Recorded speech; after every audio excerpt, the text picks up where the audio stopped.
Bible గ్రంథంలో 3 రకాలైన తైలాభిషేకాలు ఉన్నాయి. మీరు ఎవరైనా రాసుకోవాలంటే రాసుకోవచ్చు. మొదటిది తైలాభిషేకము, రెండోది ఆత్మ అభిషేకము, మూడోది ఆనంద తైలాభిషేకం. దేవునికి స్తుతి కలుగునుగాక.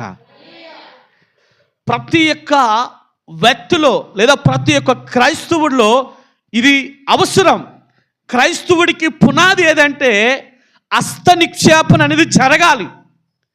క్రైస్తవుడి యొక్క పునాది ఏమిటంటే హస్త నిక్షేపణ జరగాలి. ఇది అవసరం ప్రతి క్రైస్తవుడికి. ఎందుకంటే ఒకటి నీవు తైలాభిషేకాన్ని పొందాలి, రెండోది ఆత్మాభిషేకాన్ని పొందాలి, మూడవది ఆనంద తైలాభిషేకాన్ని కూడా పొందాలి. ఈ 3 నువ్వు పొందాలి. ఆ మధ్య హైదరాబాద్ నుంచి దైవజనులు వచ్చినప్పుడు మనల్ని అందరినీ కూడా ఏం చేశారు? తైలాభిషేకాన్ని చేశారు. మనమందరం కూడా హైదరాబాద్ నుంచి వచ్చిన దైవజనుల చేత తైలాభిషేకాన్ని పొందాం. ఇప్పుడు మనం ఏం పొందాలట? ఆత్మాభిషేకాన్ని పొందాలి. ఆత్మాభిషేకం ఎందుకు పొందాలంటే ఆత్మను ఎప్పుడు పొందుతామో, ఆత్మాభిషేకాన్ని ఎప్పుడు కలిగి ఉంటామో మనం ఆత్మపూర్ణం అవుతాము. దేవుని ఆత్మతో నింపబడతాం, దేవుని శక్తితో నింపబడతాం, దేవుని బలముతో నింపబడిన తర్వాత మన ఆత్మీయ స్థితి ఎదుగుదల ఎలాగుంటుందంటే నానాటికి బలాభివృద్ధి నొందుతుంది. మన ఆత్మీయ స్థితి ఎలాగుంటుందంటే పైకి ఎదుగునట్లుగా ఉంటుంది. అందుకే పురుపాకులో ఉన్నవాడు, అర్థమవుతుందా? పురుపాకులో ఉన్నవాడట పెంకిటిలో ఉంటాడు. పెంకిటిలో ఉన్నవాడు డాబా మీద ఉంటాడు. డాబా మీద ఉన్నవాడు 2 అంతస్తులు 3 అంతస్తులు పైకి ఎదుగుతూ ఉంటాడు. ఆ తర్వాత దేవుని యొద్దకి చేరగలుగుతూ ఉంటాడు. అందుకే ఈ ఎదుగుదల అనేది, ఆత్మీయ ఎదుగుదల అనేది చాలా అవసరం. శారీరక ఎదుగుదల ప్రతిదీ కూడా దేవుడు ఇస్తూ ఉంటున్నాడు. శారీరక ఆశీర్వాదం దేవుడు అనుగ్రహిస్తూనే ఉంటున్నాడు. నువ్వు శారీరకంగా ఎదగడం కాదు, ఆధ్యాత్మికంగా నువ్వు ఎదగాలంటే దేవుని ఆత్మ అభిషేకాన్ని నేను పొందాలి. మనం పొందాలి. మూడవది ఏంటంటే ఆనంద తైలాభిషేకాన్ని కూడా మనం పొందాలి. లేదా? గట్టిగా చెప్పాలి. పొందాలి. ఆనంద తైలాభిషేకాన్ని పొందాలి. ఆనంద తైలాభిషేకాన్ని మనం పొందుకోవాలి. ఎందుకు పొందుకోవాలి తెలుసా? మనలో ఆనందం కరువు అవుతుందేమో, మనలో సంతోషం కరువు అవుతుందేమో. నవ్వే రోజులు ఎన్నో గడిచిపోయేమో, సంతోషించే రోజులు ఎన్నో గడిచిపోయేమో, దుఃఖము నిన్ను వేధిస్తుందేమో, కరువు నిన్ను బాధపెడుతుందేమో, ఇబ్బందులు నిన్ను ఇరుకులోకి నడిపిస్తుందేమో, లేకపోతే అవమానము, నిందలు, బాధలు, వేదనలు, కరువు, ఇబ్బంది ఖడ్గమైన, అర్థమవుతుందా? అపనిందలైన, శోధనలైన, శ్రమలైన, దుఃఖమైన ఇవన్నీ నిన్ను వేధించి పీడించి బంధించి నిన్ను మానసిక ఒత్తిడిలోకి నడిపించగలుగుతుందేమో. అయితే మనకి ఏది అవసరం అంటే ఆనంద తైలాభిషేకం అనేది చాలా అవసరం. దేవునికి స్తుతి కలుగునుగాక. ఎబ్రీయులు రాసిన పత్రిక 1వ అధ్యాయంలో మనం చూసినట్లయితే అర్థమవుతుందా? దేవుని యొక్క వాక్యాన్ని మనం చూద్దాం. ఎబ్రీయులు రాసిన పత్రిక 1వ అధ్యాయము 9వ వచనాన్ని మనం చదువుకుందాం. నీవు నీతిని ప్రేమించితివి, దుర్నీతిని ద్వేషించితివి, అందుచేత దేవుడు నీ తోడి వారి కంటే, చూసారా? అందుచేత దేవుడు నీ తోడి వారి కంటే నిన్ను హెచ్చించినట్లుగా, దేన్నట్టంటే మనల్ని హెచ్చించినట్లుగా ఆనంద అభిషేకించును. దేవునికి స్తోత్రం కలుగునుగాక. దగ్గరగా చెప్దామా? అక్కడ రాయబడింది నువ్వు నీతిని ప్రేమించాలట. దేన్ని ప్రేమించాలి? మనం గట్టిగా చెప్పండి. నీతిని ప్రేమించాల. దుర్నీతిని ఏం చేయాలి? విసర్జించాలి, అసహించుకోవాలి, దూరంగా ఉంచాలి, దూరంగా పెట్టాలి. ఈ రోజుల్లో నీతిని ప్రేమించేవారు తక్కువైపోయారు, దుర్నీతిని ప్రేమించేవారు ఎక్కువైపోయారు. ఈరోజు ప్రతి మనిషిలో కూడా దేవుని ఎరగని వారు, దేవుని కలిగి ఉండలేని వారు, దేవుడంటే అర్థం కాని వారు, దేవుని ప్రేమించలేరు, దేవుని యొక్క మాటను ప్రేమించలేరు, దేవుని యొక్క వాక్యాన్ని ప్రేమించలేరు. అనేక మంది ఈరోజు ఏం చేస్తున్నారంటే దుర్నీతిని పట్టుకొని దుర్నీతులకు నడిపించబడుతూ దుర్నీతులకు వెళుతూ వారి యొక్క జీవితాలను ఏం చేస్తున్నారంటే పాడు చేసుకుంటున్నారు. త్రాగుడికి బానిస అయిపోతున్నారు, వ్యభిచారికి బానిస అయిపోతున్నారు, లోకాశులకు బానిస అయిపోతున్నారు. వారి ఇష్టానుసారంగా వారి జీవితాన్ని ముందుకు తీసుకువెళ్ళగలుగుతున్నా ఉంటున్నారు. అందుకే వారి జీవితంలో అన్నీ కోల్పోతున్నారు, ఆరోగ్యం కోల్పోతున్నారు, ఆర్థిక సమస్యలతో ఉంటున్నారు, ఆర్థిక ఇబ్బందులతో ఉంటున్నారు, సతమతం అవుతూ ఉంటున్నారు. చాలామంది వారి జీవితంలో ఓటమి అనేది కనిపిస్తూనే ఉంటుంది. దేవుని సంగమా, నీవు ఒక దేవుని బిడ్డగా ఉంటూ, నీవు యేసు రక్తంలో కడగబడుతూ, నీవు యేసు యొక్క రక్తంలో ఉంటూ, యేసు రక్తంలో నీవు ఆయన యొక్క రక్తాన్ని, ఆయన శరీరాన్ని తాగుతూ భుజిస్తున్న నీవు నేర్చుకోవాల్సిన పాఠం ఏమిటంటే ఆయన నీతిని నువ్వు ప్రేమించే వారంగా ఉండాలి. ఉంటే లాభం ఏంటంటే ఆ కింద వచనంలో రాయబడి ఉన్నది, దేవుడు నీ తోడి వారి కంటే, చూసారా, నీ తోడి వారి కంటే అంటే నీ తోటి వారి కంటే, నీ తోటి వారి కంటే అర్థమవుతుందా? నీ తోటి వారి కంటే, నీ ఎదుటి ఉన్నవారి కంటే, నీ ప్రక్కన ఉన్న వాళ్ళ కంటే, నీతో ఉన్నవారి కంటే దేవుడు ఏం చేస్తున్నట్టున్నాడు? హెచ్చిస్తున్నాడు. చేపలు కూడా దేవుని నామమున మహిమపరచుదాం.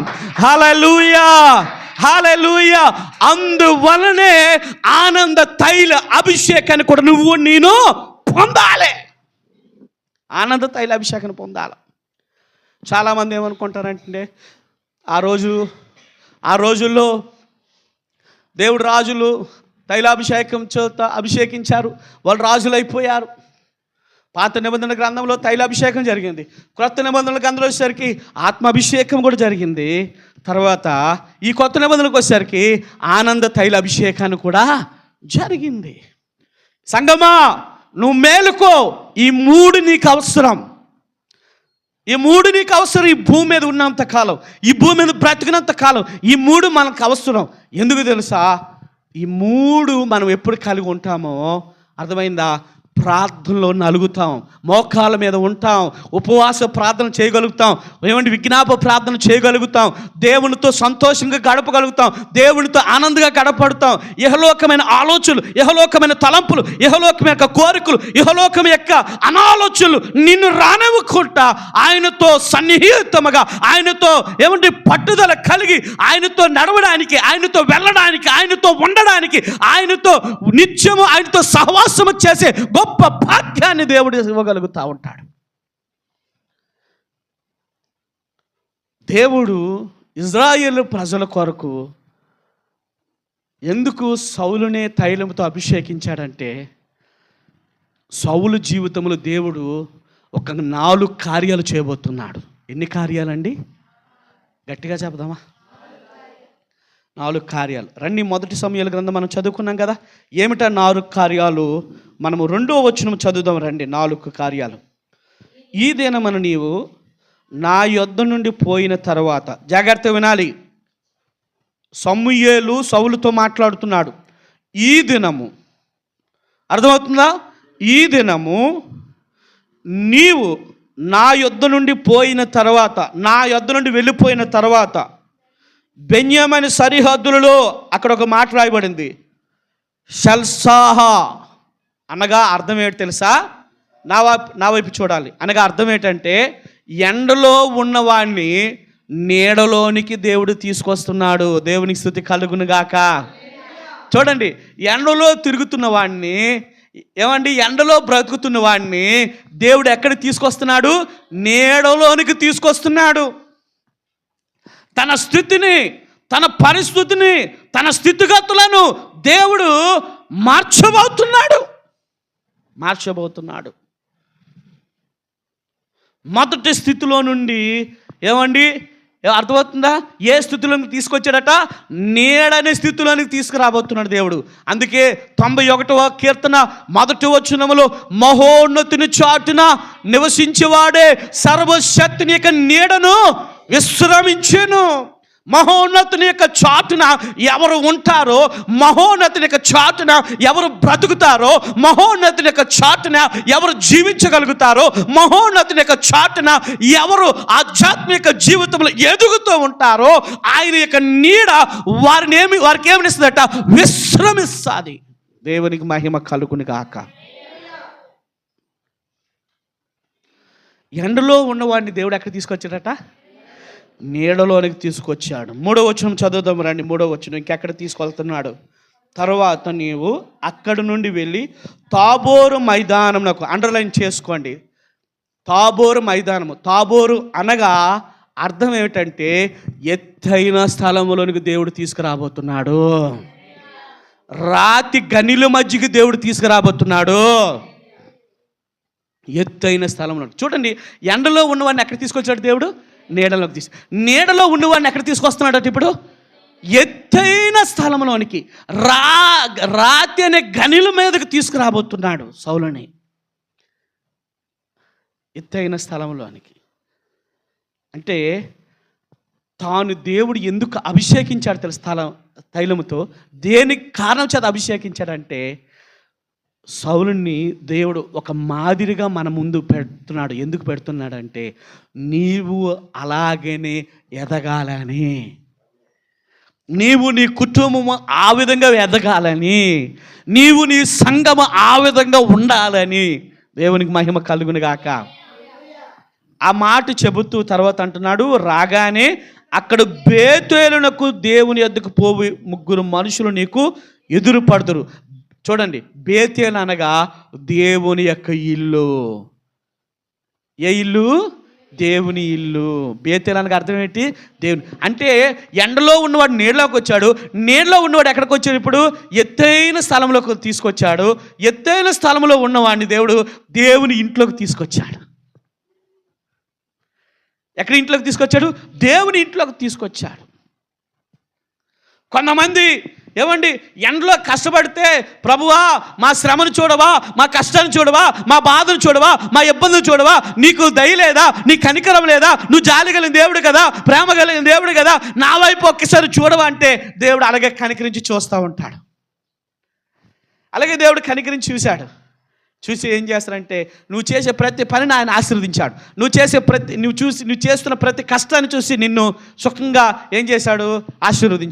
ఆశీర్వదించిన తర్వాత ఏమండి మనకి కొంచెం ధనం కలిగేసరికి, కొంచెం బలం కలిగేసరికి, కొంచెం బంగారం కలిగేసరికి, కొంచెం దేవుడు ఒక ఆరోగ్యంగా నిలబెట్టేసరికి మనం ఇంకా దేవుని వైపు చూస్తామండి? చూడము. అసలు దేవుడు ప్రార్థన అంటే లెక్కలేదు, ఆరాధన అంటే లెక్కలేదు, సేవకుడంటే లెక్కలేదు. ఈరోజు చాలామంది అదే చేస్తున్నారు తప్పు.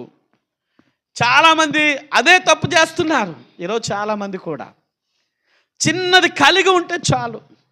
అందుకే ఎగ్జాంపుల్గా లోకస్ వార్తలో ఒక మాట ఉంది, బైబిల్ తెరవద్దు కానీ, ఒక వ్యక్తి అట దేవుని సన్నిధికి వెళ్ళి ప్రార్థన చేశాడట. ఏమని ప్రార్థన చేశాడంటే, ప్రభువా నన్ను బలపరచు, నన్ను ఆశీర్వదించు, నాకు ఆర్థిక సహాయం, అన్ని విధాలు సహాయం చేయమంటే దేవుడు ఏం చేశాడట? ఏమండి తన పంట అంతటిని పండడానికి సహాయం అనేది చేశాడట. బాగా పంట పండిపోయిందట, బాగా ధాన్యం పండిపోయిందట, గోధుమలు పండిపోయి అన్ని రకాల పంట పండిపోయిందట. చూడండి, జాగ్రత్త వినండి. ఏమండి ఆయన తన గదులు నిండిపోయాట, ఏమండి ఇల్లు నిండిపోయిందట, మిగతావన్నీ కూడా అమ్మేశాడట, బోళ్ళు ఆస్తి సమకూర్చుకున్నాడట. ఇంకా అప్పుడు ఏం చేశాడట? ఏమండి దేవుడు ఎంత సమృద్ధిగా అన్ని విధాలుగా ఇచ్చినా సరే దేవుడు అట ఎదురు చూస్తున్నాడట. నేను వీడికి అన్ని సమృద్ధిగా ఇచ్చాను కదా, అన్ని దయచేశాను కదా, బంగారం ఇచ్చాను, డబ్బు ఇచ్చాను, ఏమండి ధాన్యం ఇచ్చాను, తినడానికి కూడా ఇచ్చాను, అన్ని త్రాగడానికి అన్ని ఇచ్చాను కదా, వీడు ఎప్పుడు ప్రార్థన చేస్తాడని దేవుడు పైనుంచి ఎదురు చూస్తున్నాడట. కానీ వీడు మాత్రం మందు బాటిల్ పట్టుకొని మందు తాగేసి ఏమి తిందామా, ఏమి తాగదమా, ఏమి ధరించుకుందామని వాడి యొక్క మనసులో విర్రవీగిపోతున్నాడట. కానీ దేవుడు చూసి ఒక మాట అన్నాడు, ఈ రాత్రి నీ యొద్దను నీలో నుండి ప్రాణం తీసుకుని వెళ్ళిపోతే ఈ ఆస్తి అంతా ఎవరు దగును? ఆలోచించుదువా? దేవుని సంగమా, దేవుని బిడలారా, ఒక మాట జ్ఞాపకం చేసుకో. ఎగ్జాంపుల్ మాత్రం ఇవన్నీ ఎందుకు చెప్తానంటే నీకు అర్థం అవ్వాలని. సౌలుని దేవుడు ఎండలో ఉన్నాడని ఏం చేశాడు, నీళ్ళలోకి తీసుకొచ్చాడట. నీళ్ళలో ఉన్నవాడికి ఎత్తైన స్థలంలోకి తీసుకొచ్చాడు. ఎత్తైన స్థలంలో ఉన్నవాడికి దేవుని ఇంట్లోనికి తీసుకొచ్చాడు. ఇంకెక్కడ తీసుకొచ్చాడు? 8వ వచనం చదువుదాం రండి. 8వ వచనం. నాకంటే ముందుగా నీవు గిల్గాలుకు వెళ్ళగా. గిల్గాలు అనగా అర్థం ఏమిటి తెలుసా? చక్రము. దేవునికి మహిమ కలుగును గాక. గిల్గాలు అనగా అర్థం ఏంటి? చక్రము. అంటే నువ్వు దేవుని కొరకు, దేవుని ప్రజల కొరకు నువ్వు వాడబడాలి. ఏమవ్వాలి? వాడబడాలి. ఈరోజు మనము ఏ స్థితిలో ఉన్నవారమో, ఏ స్థితిలోకి వచ్చామో ఆలోచన చేయండి. ఒకవేళ నీవు తైలాభిషేకం పొందలేదేమో, ఒకవేళ ఆత్మాభిషేకం నువ్వు పొందలేదేమో, ఒకవేళ నీవు ఆనంద తైలాభిషేకం పొందలేదేమో. ఈ 3 పోవడం వల్ల నీవు దేవుని బిడ్డలారా, ఒకవేళ అవి పొందపోవడం వలనే నీలో ఎదుగుదల లేదేమో, శారీరకంగా ఆధ్యాత్మిక నీలో ఎదుగుదల లేదేమో. ఎప్పుడు ఆశీర్వాదమే కావాలి, ఎప్పుడు దీవులే కావాలి, నాకు ఏ అభిషేకం వద్దు, నాకు ఏ తైలాభిషేకం వద్దు అని అనుకుంటేనేమో. ఈ తైలాభిషేకాన్ని గురించి అర్థమవుతుందా? ఈ హస్త నిక్షేపణ గురించి హెబ్రీయులకు రాసిన పత్రిక 6వ అధ్యాయం 1వ వచనంలో ఒక అద్భుతమైన మాట రాయబడి ఉన్నది. ఇది క్రైస్తవులకు అనగా నీకు నాకు మనకు పునాది కలిగిన మాట. ఇది పునాది అయిన మాట. ఒకసారి చదువుదామా? హెబ్రీయులకు రాసిన పత్రిక 6వ అధ్యాయము 1వ వచనం. కాబట్టి నిర్జీవ క్రియలంటే అర్థమైందా? జీవము లేని వాటిని విడిచిపెట్టాలా, అనవసరమైన వాటిని విడిచిపెట్టాలా, దేవునికి ఇష్టం లేనిని ఏం చేయాలి? విడిచిపెట్టాలి. నిర్జీవ క్రియలను విడిచిపెట్టి మారు మనసు పొందిటియు. ఏం పొందాలి మనం? గట్టిగా చెప్పాలి. మారు మనసు పొందాలి. దేవుని యందు విశ్వాసమును బాప్తిసమును గూర్చిన బోధయు. అర్థమైందా? దేవుని యందు విశ్వాసం ఉంచాలి, బాప్తిసం పొందాలి. అమ్మా నువ్వు ఎన్ని సంవత్సరాలు మందిరానికి వస్తున్నావు అంటే 10 సంవత్సరాలు. అమ్మా నువ్వు ఎన్ని సంవత్సరాలు మాలయానికి వస్తున్నావు అంటే 20 సంవత్సరాలు. బాప్తిసం తీసుకున్నావా? విశ్వాసంలో నడుస్తున్నావు అంటే లేదండి, మా పిల్లలే పొందలేదు, నేనే పొందలేదు, మా ఆయనే పొందలేదు. నువ్వు బాప్తిసం తీసుకోకుంటే ఎన్నాళ్ళు మందిరానికి వచ్చినా నీలో సరైన పునాది లేనట్టే. నువ్వు బాప్తిసం పొందాలి, నువ్వు నీ కుటుంబం. రక్షణ పొందాలి, నువ్వు నీ కుటుంబం. నువ్వు ఎన్నాళ్ళు మందిరానికి వచ్చినా నువ్వు ఆయన లెక్కలో లేనట్టే, లిస్టులో లేనట్టే. తర్వాత మాట్లాడుతూ అంటాడు, ఇంకేమంటాడు? హస్త నిక్షేపణను చూసారా? హస్త నిక్షేపణ అంటే తైలాభిషేకము. ఇదే కదా ఎవరికి చేశారు? సౌలుకి. అనగా ఏమండి? సౌలు తల మీద ఏం చేశాడు సమూయేలు? ఏం చేశాడు? ఆయిల్ తైలాభిషేకాన్ని తల మీద పోసి, అర్థమైందా, దీవించాడు, ఆశీర్వదించాడు. నీ జీవితం ఇక్కడ మారబోతుంది, నీ బ్రతుకు ఇక్కడ మారబోతుంది, నీ స్థితి ఇంకా మారబోతుంది. ఈ రోజు నుంచి నువ్వు తన స్వాస్థ్యం మీద అధిపతిగా దేవుడు నిన్ను ఉంచబోతున్నాడు. అర్థమైందా? చూడండి, ఇక్కడ రాయబడింది మారు మనసు, విశ్వాసము, బాప్తిసము అని చెబుతూ హస్త నిక్షేపణ మధ్యలో ఎందుకు ఉంచాడు తెలుసా? నీవు మందిరానికి ఇన్ని సంవత్సరాలు బట్టి వస్తున్నావు కాబట్టి ఈ రోజు నుంచి నువ్వేం పొందాలట? హస్త నిక్షేపణ అనేది నీవు పొందాల. మారు మనసు పొందిన తర్వాత విశ్వాసంలో నిలబడు, విశ్వాసంలో నిలబడిన తర్వాత బాప్తిసం పొందు, బాప్తిసం తీసిన తర్వాత హస్త నిక్షేపణ కూడా నీలో జరగాలి. మీలో ఎంతమందికి హస్త నిక్షేపణ జరగలేదు? తైలము చేత ఎంతమంది మీరు అభిషేకం చేయబడాలి? ఆలోచన చేయండి. నువ్వు హస్త నిక్షేపణ నువ్వు పొందగలిగితే అప్పుడు నువ్వేం చేస్తావట? ముత్తులు పునరుద్ధానమును గూర్చి మాట్లాడగలుగుతావు, తర్వాత తీర్పుని గురించి కూడా నీవు తెలుసుకోగలుగుతావు. అందుకే ఇక్కడ రాయబడింది, ముత్తులు పునరుద్ధానమును నిత్యమైన తీర్పును అను పునాది మరలా వేయక క్రీస్తును గూర్చిన మూలోపదేశమును మాని సంపూర్ణ మగుటకు సాగిపోదాం. దేవునికి స్తుతి కలుగునుగాక. సంపూర్ణముగా సాగిపోవాలంటే హస్త నిక్షేపణ అనేది జరగాలి. జరగకపోతే లేదమ్మో, జరగాలి, కంపల్సరిగా జరగాలి. దేవుని సంగమా, దేవుని ప్రజలారా, హస్తనిక్షేపణ సౌల్లో జరిగింది కనుక ఎండలో ఉన్నవాడిని ఎక్కడ తీసుకొచ్చాడు దేవుడు? నీళ్ళలో ఉన్నవాడిని ఎక్కడ తీసుకొచ్చాడు? ఎత్తైన స్థలంలో ఉన్నవాడిని దేవుని ఇంట్లోకి తీసుకొచ్చి, దేవుని ఇంట్లో ఉన్నవాడిని వారు ఇంట్లోకి మాత్రం ఉండకరా ఆయన, నువ్వు బయటికి వెళ్ళాలి అంటే చక్రం ఎలా తిరుగుతుంది అలాగే నీవు తిరగాలి. దేవునికి